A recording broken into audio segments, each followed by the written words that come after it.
Lopez wants it away. And it's hit deep to left center. Andrew Jones on the run. This one has a chance. Home run! Mike Piazza and the Mets lead 3-2.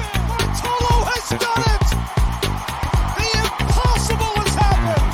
This is one of the great moments in the history of baseball. Ladies and gentlemen, Mets fans of all ages, here is your host, Nick Durst. Hello, Mets fans. Welcome into episode 3 of the Bleav in the Mets podcast. I am your host, Nick Durst, and I, like all of you, just disgusted right now with the way the New York Mets are playing. Awful weekend in Boston. They get destroyed in the series. They lose 2-1. They had the lead in 2 of the games. Carlos Carrasco was awful. The cookie crumbled once again. Maybe it's time to stop thinking that this guy has anything left here. You know, when you take a cookie and you dunk it in milk too much, it crumbles. And that is not good for the Mets pitching staff because he's crumbling all season and so is the rest of the staff. And it has shown to be detrimental to the team when you look at the win-loss column in the team ERA. Trevor Gott, he's got to go. I've been saying it all along on this podcast. He was awful in that Saturday game, the second game with the doubleheader after the rainout, and they lose putrid. Awful. But now, moving forward here, next stop is the Subway Series. Stand clear of the closing doors, please, as the season is maybe closing its doors on the Mets and the Yankees here. And the Subway Series, it starts Tuesday night tonight. And we know from the Mets' perspective, they need to win. They're desperate to win. But we're going to also talk a little bit of the Yankees here and see what they need to do. They're a team right now who's struggling as well, but they're only 2.5 out of the wild card. So without further ado, I'm going to bring in a big-time Yankee fan.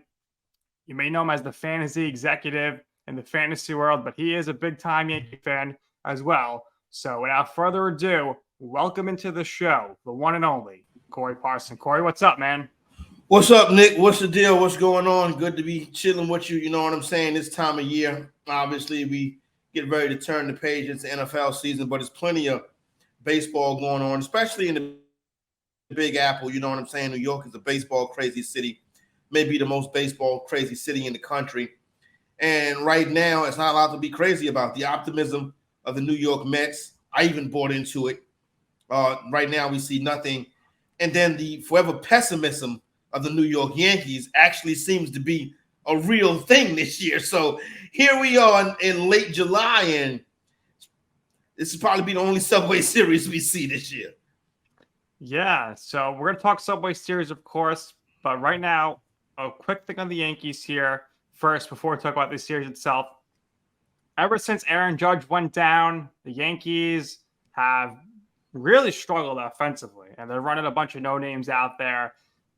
Aaron Judge, they're saying maybe he's close to returning, but I don't know if you saw this, Corey, but right now, Aaron Judge, he's enjoying his life. Him and Giancarlo Stanton at MSG last night for the Drake concert, sitting in the front row, dapping it up with Drake. What do you think about these players in season heading out to a concert like that? Oh, you know, I really don't have a problem with it. The concert was in town. It was right there in the Mecca in Madison Square Garden, the world's most famous arena. It's not like they were missing any game action or anything like that. Or even if they were, you know what I'm saying, 2 players that are currently hurt. Obviously, they are superstars in this market. You know what I'm saying? And Drake being a big sports fan, you know what I mean? And I guess what can we say that Drake is the #1 male artist in the country? Is that a thing? Maybe. I don't know. I haven't really checked the charts, and I don't really get, you know, that deep into the music scene no more. But I know, you know, he's one of the top male artists in the country. Performing Madison Square Garden. I know tickets were a pretty penny last night. I think my sister might have been out there. But I don't really have no problem with that. You know, you kind of harken back to when Vince Carter had missed some time in the playoffs all those years ago. I Bleav he was on stage with Little Bow Wow. So we've come a long way. But Vince Carter doesn't have the, you know, the championship history. Well, I guess Judge and Stanton don't have a championship history either. No. Aaron Judge, he's got the home run record at least, but that might be broken this year by Ohtani, who's on a record pace. So the only thing Aaron Judge has And it's nothing again, and that's great. I love it too. It's a big bank account right now. Yeah, and there's nothing wrong with that. Obviously, they got that done over the summer. And really, for everybody that was saying in his historic year last year, oh, well, Ohtani, he pitches, and he bats, so he should have won the MVP. You really see how valuable Judge is to this franchise, to this organization, to this roster. I mean, he goes out. This is a team. They don't have nobody on a team batting over 300. It's a team batting average of 231. It's down there with the bottom feeders of the league. Offense has been terrible this year. So, you see how important Aaron Judge is to the pie. And without him out there, it's definitely a bunch of, the fantasy baseball strategy of stars and scrubs. That's what it is. The Yankees stars and scrubs, and their stars out. So what do you think about the fact that they fired their hitting coach midseason, and then they bring in Sean Casey, Cincinnati Reds legend, career 300 hitter, former teammate of Aaron Boone, taking him right out of MLB Network midseason? I mean, that's a big shakeup right there. You think that the players are going to maybe respond to that? At first they did, but they were playing Colorado. And then over the weekend here, the Yankees do sweep the Royals, but it was no easy task. So how do you feel in general about midseason coaching changes when it's not necessarily the head coach or the manager? Normally, that's a panic move that you see from poverty franchises. You know what I'm saying? Mm-hmm. When you see a franchise like the New York Yankees, who've had kind of the tradition of the Yankees and the way they carry things, particularly under Brian Cashman, who's been there for years now, decades even, when they make a change midseason, to me, it's a panic move. It's something to calm the fan base down, maybe light a fire underneath the team. We've already heard the ownership come out earlier this year and say the dumbest thing I've ever heard. They can't understand why the fans are upset. There's a lot of reasons why the fans are upset. You know what I'm saying? But with that being said, straight panic move to me, something that you normally don't see the Yankees doing. I'm not going to go as far as say it was an overreaction because somebody needed to lose their job. But this right here was the first sign of, okay, it's not just the fans jumping ship or not jumping ship, not just the fans panicking. I thought we were starting to see some panic in the front office as well. So realistically, if you look at this Yankee team, let's say they sneak into the playoffs. They're not making it to the World Series. There's so many teams better than them in the AL. So do you think that finally they might make a change at manager? I don't think they're going to get rid of Cashman because what's the alternative to Cashman? Unless they what's the young guy? Where's he Theo at Epstein? now? Yeah, Theo Epstein. Yeah, Theo Epstein. Yeah. Where's he at now? Theo Epstein's working for the commissioner. He's working for MLB. He did he came up with all these rule changes for this season. I seen him on a podcast recently. That's how I knew he was available on out there. But unless you're going to make a big splash move like that, you know what I'm saying? It is Brian Cashman. He's kind of been the guy, and he may be the strongest linchpin in the organization, or really the only thing that ties the organization to the old ballpark. And Nick, when I talk Yankees, and especially when I talk Yankees of what's going on now, I talk about the old ballpark. And I think that's important. You know what I'm saying? Because, I make a lot of fun of the Nassau Coliseum. So what you're saying is the stadium had a charm to it, like the Nassau Coliseum, even though it was maybe old. It was decrepit and it smelled of urine, but it had something to it. You know what I'm saying? The way the New York crowd used to rock, that roar was real loud in that stadium. I know the stadium was haunted, you know what I'm saying? Just by going through there, being there, all the memorable things that happened in that ballpark. And then you move across the street, and I understand they won a championship the year they won, but it really hasn't felt right since, you know what I'm saying? I remember going to the stadium. I remember being much younger than I would let my kids go to Yankee Stadium by themselves and buying tickets and going and sitting in the bleachers, 12, 11 years old, 12, 13 years old, and enjoying the game that way and stuff like that, so meet me at the bat, you know what I'm saying? And now it's like, meet me at the guitar, you know what I'm saying? For the hard rock. It ain't the same, you know what I mean? So, I understand, nice new shiny ballpark, which got cracks all in the flooring, you know what I'm saying? It was not put together well. To me, this the curse of old Yankee Stadium. I like that. I like to call it the curse of A-Rod. Ever since they made him retire mid-season, it's kind of been nothing but bad luck for the Yankees. You know, they did him wrong at the end. You know what I'm saying? How they didn't want to give him his money and all of that stuff. He earned every penny of that money. You know, he earned every penny of that money. He was able to get, you know, a championship out of him, hit his home runs. He had that one stretch. Don't get me wrong. He had a couple runs where he was horrific. But, you know, listen, I wouldn't have tried to keep his money from him. I thought that was a mistake. And you're right. That could be why this franchise is, you know, can't get past the Houston Astros or the Tampa Rays. Yeah, 2009, he's the reason they won 100%. the World Series. He was great in that World Series. And since then, you know, it's been cold. It's been empty in the Bronx in really, really late October. And I don't know what's going on here. Just in New York in general here, it's become the city of losers. No franchise has won a championship since the Giants, 2012. The closest we got, you know, the Rangers made the Stanley Cup Finals, and the Mets in 2015, they made it against the Royals. This is a great city, Corey. In the 90s, the early 2000s, even in the 80s, nothing but championships.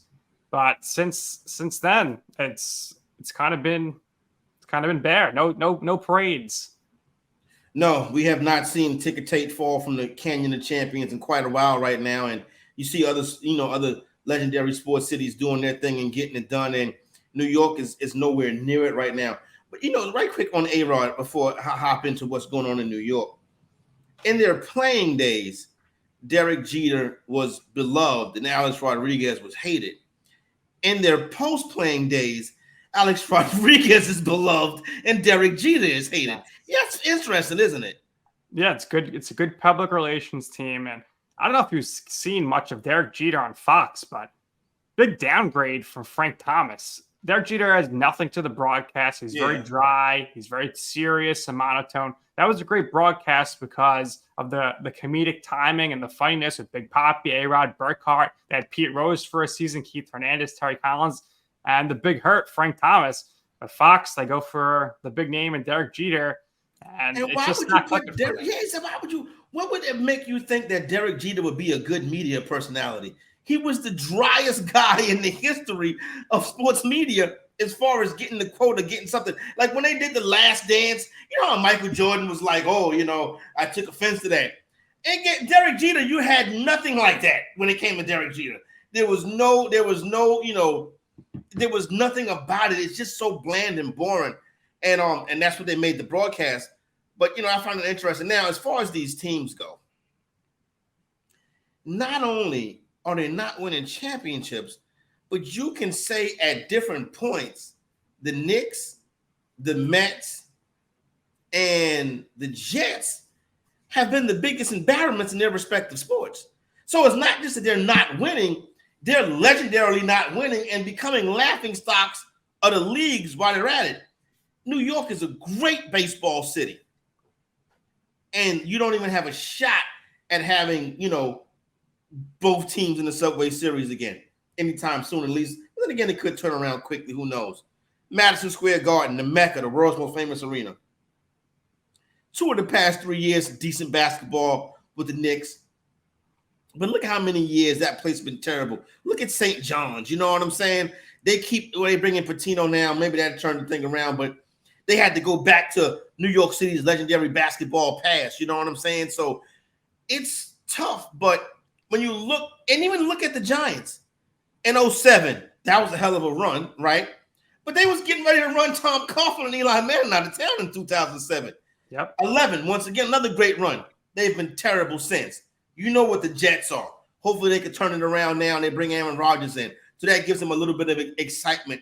You know what I mean? But you haven't really had a franchise quarterback. And I understand Eli Manning is a Hall of Famer franchise quarterback, but, you know, whatever. The Jets couldn't get their hands on a franchise quarterback. The Knicks would always have a secondary star, a Patrick Ewing, a Carmelo Anthony, a Jalen Brunson. You know what I'm saying? The Yankees have had some historic moments, like with Aaron Judge, and the Mets have had their run. But it's been no sustained success. The only thing that's been sustained in the city is a lack of winning on the highest level, and that's not a New York thing. So, of the major sports teams, which team would you say in New York is the closest or most likely to be the next champion? And that might be 10 years from now, but who's going to win the championship next? It's crazy. I think if you was to put odds on which, and you give every New York team odds and like which one would win the championship first, I think you would have to put the Yankees at -110. Okay. Because that's still the premier franchise. That's still the franchise that has won the championships. You know what I'm saying? It's been a long time, don't get me wrong, but you got to feel as if, okay, if you're a free agent, right, and you want to go to New York to win a championship, what sport are you picking?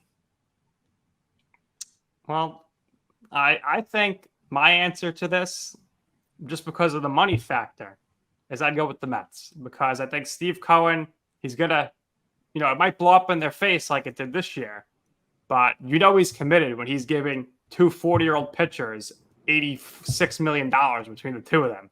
So I would say the Mets is where the free agents would want to go. Now let's talk about Ohtani for a second, Corey. Well, Nick, the Mets have this championship history, right? You know what I'm saying? So I think you got to take it into account as well. It's a new owner. I mean, what is Hal Steinbrenner's championship history? Nothing.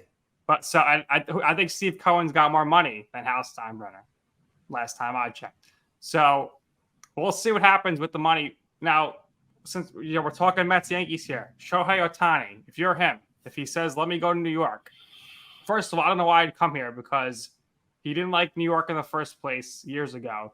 And what's he coming? He's coming here for money, sure, but I thought he wanted to win.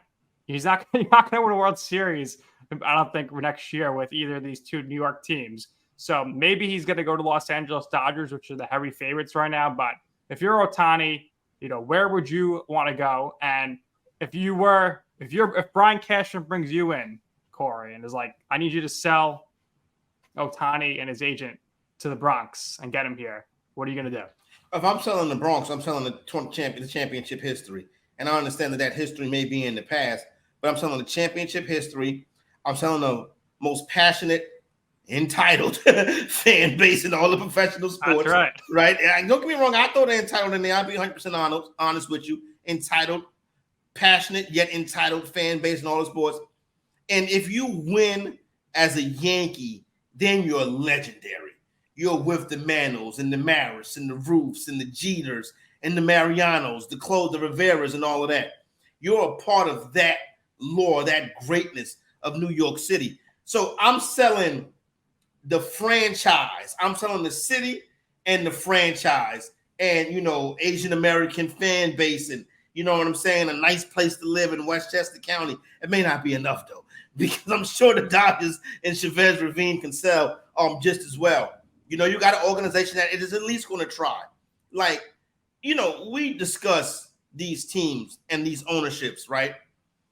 And we just saw what happened with Dan Snyder. Now, never mind the legalese, right?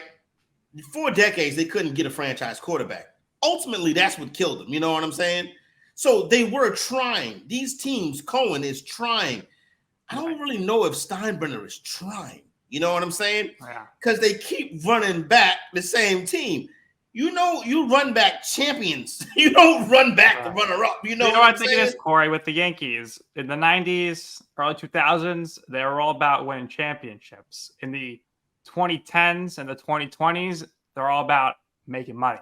Yeah. And that's, I think, what it's come down to at this point. Individualism, making money. Obviously, you're going to get that big bankroll in New York, but it doesn't seem like, the prospects, they haven't been able to build up correctly. I think it's been trades out there that could have been made, that wasn't made, to hang on to some pieces that wasn't worthy of hanging on to. So really right now, I think you're starting to see the first signs of, like I mentioned earlier, panic with the fan base and the organization. With the fan base, you see anger, not panic. The fan base has been panicked for a while now. Now you see anger. But here's the thing. This is an entity that you would think is too big to fail. They got to stop showing up. And that's the problem. That's exactly it. Tourist destination. They're going to sell tickets. They're going to sell the jerseys. They're going to sell the Yankee hats. You got it there. Yankee hats. the most recognizable piece of sports memorabilia that there is. Now, this is a tattered Yankee hat right here, right? Now, I kind of like a tattered Yankee hat. It looks like it pains you to see this. I'm going to put a censor of my logo over that on the screen so nobody can see that hat right now. Every time I put this hat in the screen, it's like your face. You know what I'm saying? But here's the thing. This one is tattered, right? I like a worn Yankee hat. But in October, when you're making a playoff run, you got to get a fresh, crisp Yankee hat. And obviously, my favorite logo on the side is obviously the Subway Series one. You know what I'm saying? So that's a Yankee. I've paid $50 for that hat before. You know what I'm saying? But yeah. Do you think Jay-Z? Do you think Jay-Z pays for his Yankee hats? Probably not.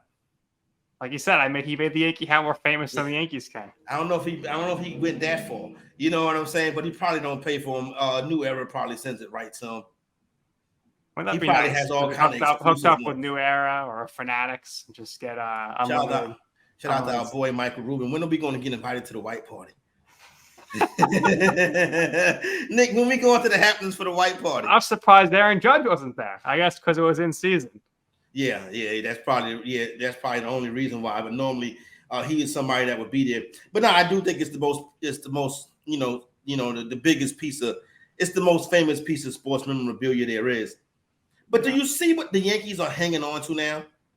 The hat, the legacy, the home run championship. How do you like the fact that the Yankees added a logo on the side, a sponsorship patch? Come on now. That's the St. Louis Cardinals do shit like that.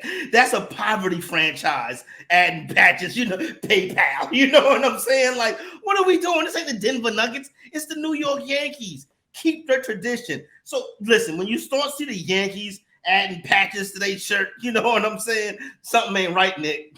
It's all about the money for the math ain't math at that point. So Subway Series, 2-game set.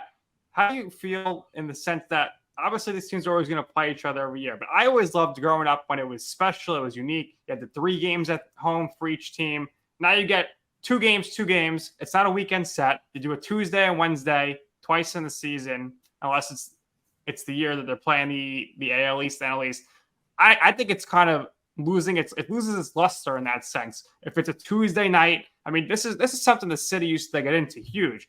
Friday, Saturday, Sunday, Yankees, Mets. Now you Tuesday, Wednesday night, 2-game series for me. I don't really like that. No, I think they killed it when they did that. I agree with you. I like it the way it was. It may not mean nothing much to the players. You know what I'm saying? It may not mean much to the rest of the country. But that definitely did mean something to New Yorkers in the summertime. You know what I'm saying? Whether you have a 3-game set at, up at Citi Field on Memorial Day weekend and 4th of July weekend, you come down to the Boogie Down Bronx for a 3-game set. You know what I'm saying? The fans get to pack into each other's building and cheering back and forth and stuff like that. I think that was good camaraderie for the fans. You know what I'm saying? And I think that another thing that's missing, you know what I'm saying, from this rivalry is that set right there.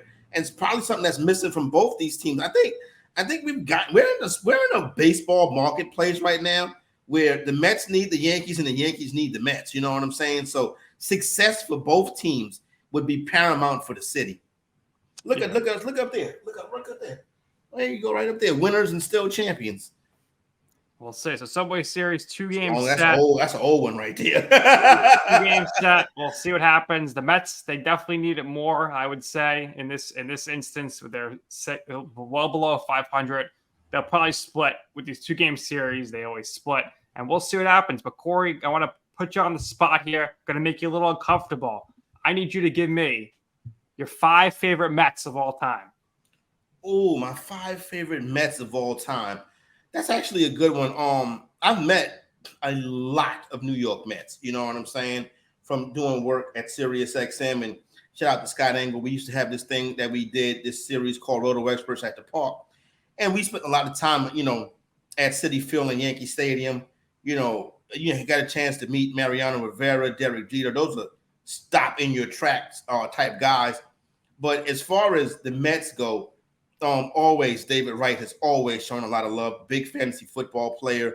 You know what I'm saying? We've had him in studio several times. really like David Wright. Really cool cat.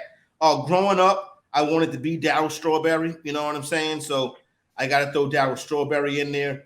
I think you really can't say that, in my lifetime, you know what I mean, that you've really been seeing anybody as dominant on the mound as Dwight Gooden was. You know what I'm saying? So Doc, Darryl, young man, my man Jason Wright.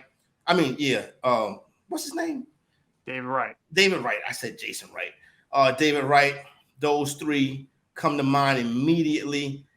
I would put Johan Santana in there because I've met him a couple times. It was also very nice. And I can't really think of anybody that's like on the field. I guess on the field, I would go Mike Piazza because of that legendary home run.